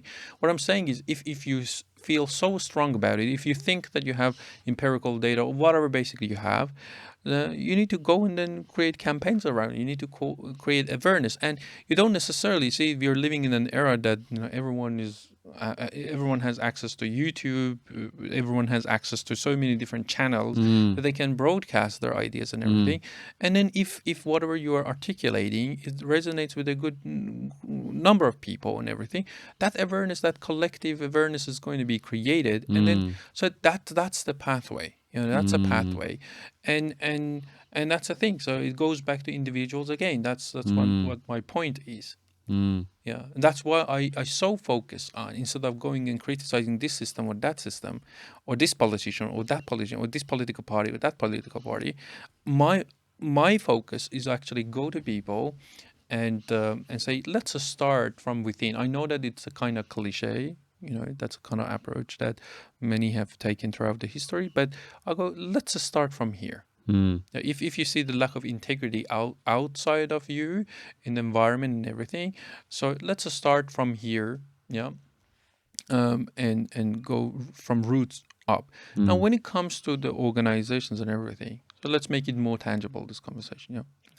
So when it comes to organizations, it happens a lot that perhaps a person is in the position of decision making, maybe your boss, so the manager leader is not the most refined, the most polished, the most person. And if it's like so severe and you feel so strong about that, you may choose to go to another organization, choose another leader to subscribe to. You go to a different environment and then see if objectively some organizations are having a very toxic environment and there's not enough number of people subscribing to that, they're doomed to go away. Because an organization without a person, without people, is nothing. Yeah. Pretty critical. So they can go and then they can build their own businesses. They can go and join another organizations.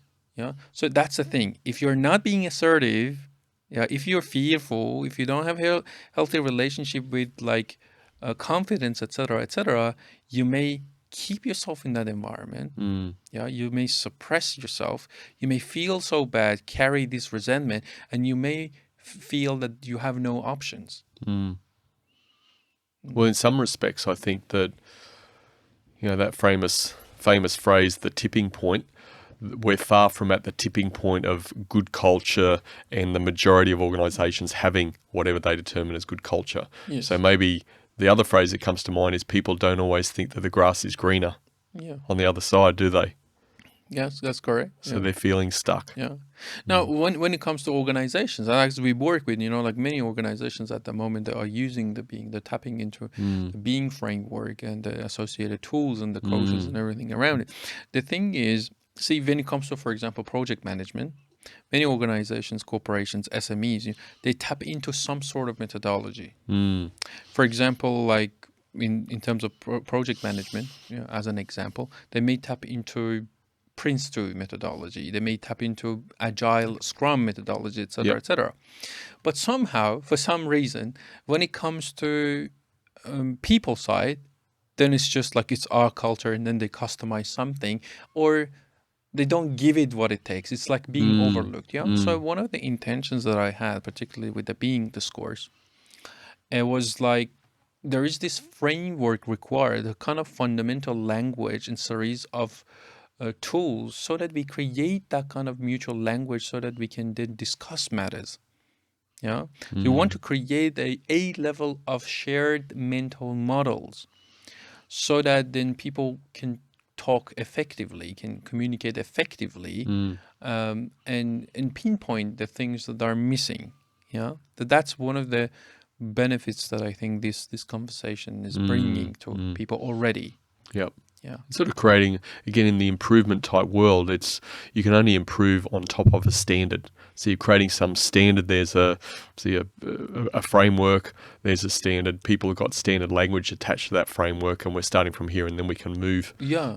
on Yeah. from that, Yeah. which is very common. As far as the three books that are in front of us, again, one of these, Becoming, is very, very hot off the press, and actually, when is the launch date for Actually, Becoming? this is as I've told you before the interview, this is a sample copy. We got it to see if it's coming out well and nice, and fortunately it You is. happy? Yeah, happy, because it's a very tedious process, when you go to the print work. So yeah, the ebook version, we made it available, and it's already up there, and people can go and access it. And for a limited time, it's quite like well priced, so that then more people can access the book. Yep. Um, And we'll put all these details in the show notes as well. Thank you. So, but the official launch day. So the book is published officially, yeah. But the official launch day, that basically we're going to have a number of people from our community. We're going to talk to the book, and have that. It's going to be online on Zoom, and if anyone's interested, like I can share the event page on our platform, and then you can share it. People is more than welcome. Anyone who wants to join. And we will be discussing again 2 hours. Like we're going to discuss like things around the book, around the discourse. So the people that have already benefited from the framework is going to be there. But yeah, mainly we're going to talk about it because often we see that particularly due to lack of vulnerability, there's this kind of resistance sometimes. We don't want to face the shadow side of us. We don't want to look into the mirror. And that's a kind of experience many would have in the beginning when we're dealing with new knowledge. And the story here in this book, Becoming, the Emergence of Being, is the story of Joran Haley, like the fictional character that can represent many of us. That What was Uran's other name? What do you mean? You had to change the name, didn't you? No, we didn't know. That was not. That one wasn't what. Okay, No. that's all right. So he's still living. Yeah. So the story is like about Joran, who on the surface, what is visible from outside, it's like he has a lucrative corporate career. He's like in his late 30s. He has a loving fiance, and some of these materialistic on the surface things. And now, while like he's being seen as this person who has his finances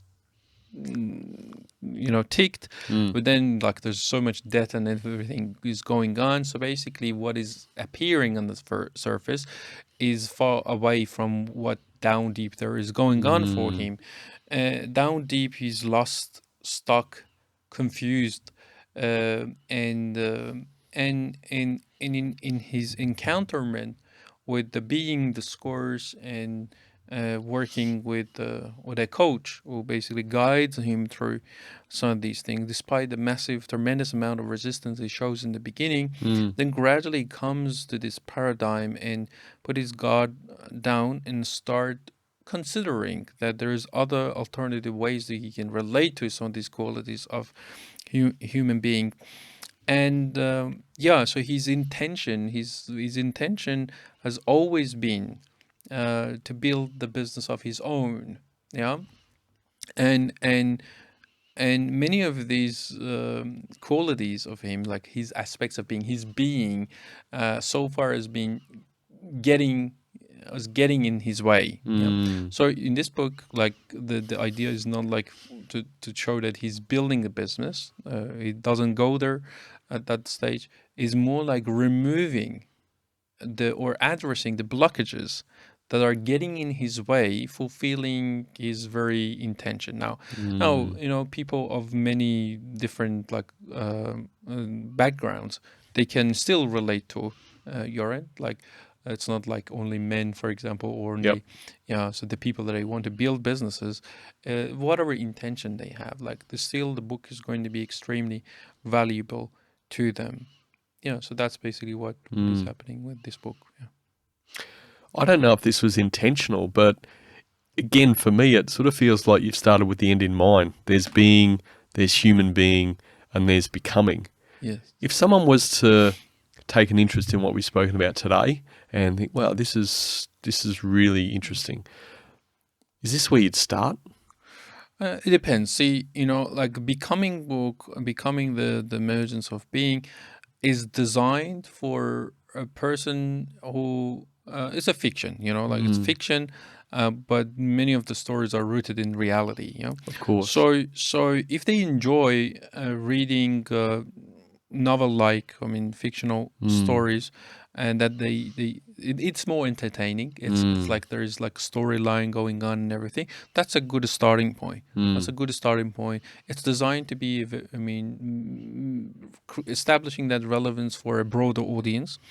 If they're more into like they are more familiar with like reading more directly, I wouldn't consider Human Being Book being a self-help book, but I mean, if they are accustomed to reading self-help books or the books that directly talk to them, I think Human Being Book is easier read in comparison with a Being book. Like it's like 300 pages ish. While the Being book, Being book is not philosophical in a sense. It's not like academic or something like that. But there's more depth into the being. So I would say that either start with the Becoming book or the Human Being book, depends on if they like fiction or a more direct way of looking into it, the framework.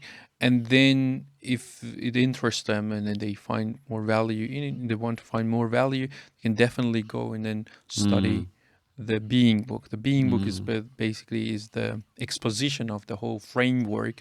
Actually, it's like close to 700 pages, and it is a book to be studied. While it still has a smooth narrative, it is a book to be studied, not just read quickly. With regards to the Human Being book, we have the audio version as well. Like if they want to listen to it, with Becoming book soon, that is going to be available in coming weeks. But then Becoming book, we just did this auto-generated thing like on I think Google Books or something, which they still can listen to it, but it's not a kind of book to actually listen to. It's better to study it and everything. And yeah, that's what again, I haven't even said, it's just new, so Becoming, I look forward to checking that out. But with the way that I process information, and I think you said it best when you said appealing to the masses, I would consider myself in that, even though I've got an interest in this space and the work I do. It feels like the story, that fiction element, creates the narrative and the context around it for more people to relate to. And then if they want to dive that little bit deeper, again, I haven't read Being, but Human Being took me to another level, and then Being sounds like the ultimate encyclopedia almost to and the ultimate reference. Yes, that's correct. That's correct. Ashkan, the last question we ask all of our guests is, what's the one thing that has helped you become a more confident leader? confident. See, um, You're going to tell us about your healthy or unhealthy relationship with confidence? sure. So when often we talk about confidence, it may be read more as like self-confidence or being self-assured only. But your relationship with confidence, I'm just creating the context before you're answering your question, is like we all deal with dilemmas. We all deal with hesitation, doubts, uncertainties. See, if especially if you are a pioneer in some areas, if you are a leader, if you are um, traveling an organization from point A to point B, you're going to jump into unknown territories all the time. So as business leaders, we all deal with unstructured problems. It's not a pure engineering. Yeah, that's a difference between taking in a kind of a you cannot engineer everything. Yeah, so we all know that, and therefore it's extremely important to make yourself at ease and comfortable when it comes to dealing with these uncertainties. Yeah, so if you have a healthy relationship with confidence, it's not like you are fully trusting your competency or proficiency in something, because no matter how competent you are, there's still a chance of making mistakes and all those things. So therefore it's like setting the expectation. A healthy relationship with confidence is like when you set the expectation for yourself that, see, I know that I'm dealing with all these, I will be dealing with these uncertainties. I need to be traveling in unexplored territories. I need to jump into unknown, and I know that all these hesitations and doubts and uncertainties are going to come up. How I'm going to be with that? Am I choosing to be at ease with that or not? So therefore, it's like, so if you take it like a pendulum. So on one side, an unhealthy relationship with confidence is going to be being constantly in hesitance. I mean, being quite hesitant in staying there, not momentarily, but you're stuck there. On the other side, you can be overconfident or bringing bravado. Yeah, it's like you're being careless in a sense that you just jump into things, then you assume that things are going to be working, and you're going to be this person who's just like jumping into taking uncalculated risks. You'd like, Yep. So therefore, the middle side of this pendulum is like the healthy relationship with confidence. So in that sense, like creating that distinction, so I think that my confidence will come from um, or what makes me to be more confident or having healthy relationship with confidence is my ease and comfort around being with uncertainties and unknowns and hesitations and dilemmas. Yeah, it's not necessarily coming from tremendous amount of competence I have in everything. I don't.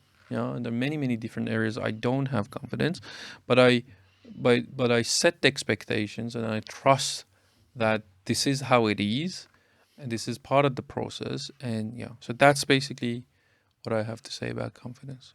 I like it.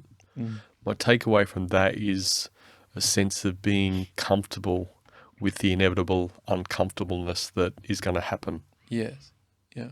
And that can be sometimes misleading when we say comfortable, because like in a sense we are not comfortable, but being comfortable with your lack of comfort, as you said. Yeah. Mate, it's been a pleasure. Thank Thank you you. very much for coming on our show, being in person as well, sharing your insights. Really good. Really appreciate your insights, mate. Thanks for being a great guest on The Cultural Leadership. Yeah. Thank you very much. Thank you for having me here.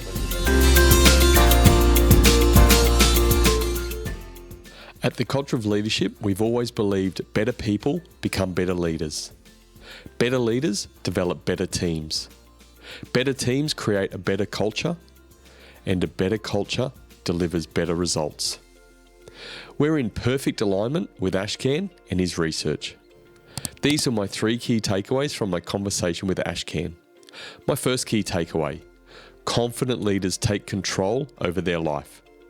The Being Profile is an assessment tool designed to measure your relationship with the 31 aspects of being. Understanding your relationship between each of these qualities and how they affect your behaviours and actions will allow you to be more deliberate in taking greater control over your life. My second key takeaway: confident leaders have a healthy relationship with reality. It's vital to understand the 3 layers of reality. The first layer is the absolutes of the world, like the laws of the universe. The second layer is our shared reality. These are man-made inventions like money, taxation, and banking systems. The third layer is our personal reality, which are the stories we make up and tell ourselves. Understanding the 3 layers will help you determine if you or others are either delusional or have a healthy relationship with reality. My third key takeaway: confident leaders work on their blind spots. To do this, you must have a healthy relationship with awareness, vulnerability, and authenticity. Awareness, so you can be conscious of allowing new information in. Vulnerability, so you are open to receiving this new information and feedback. And authenticity, so you are open to adjusting your beliefs and opinions with the information you receive. Improve your relationship with awareness, vulnerability, and authenticity, and you'll always be able to work on your blind spots. So in summary, my 3 key takeaways were: confident leaders take control of their life. Confident leaders have a healthy relationship with reality. And confident leaders work on their blind spots. Let me know your key takeaways on YouTube or at thecultureofleadership.com. Thanks for joining me, and remember, the best outcome is on the other side of a genuine conversation.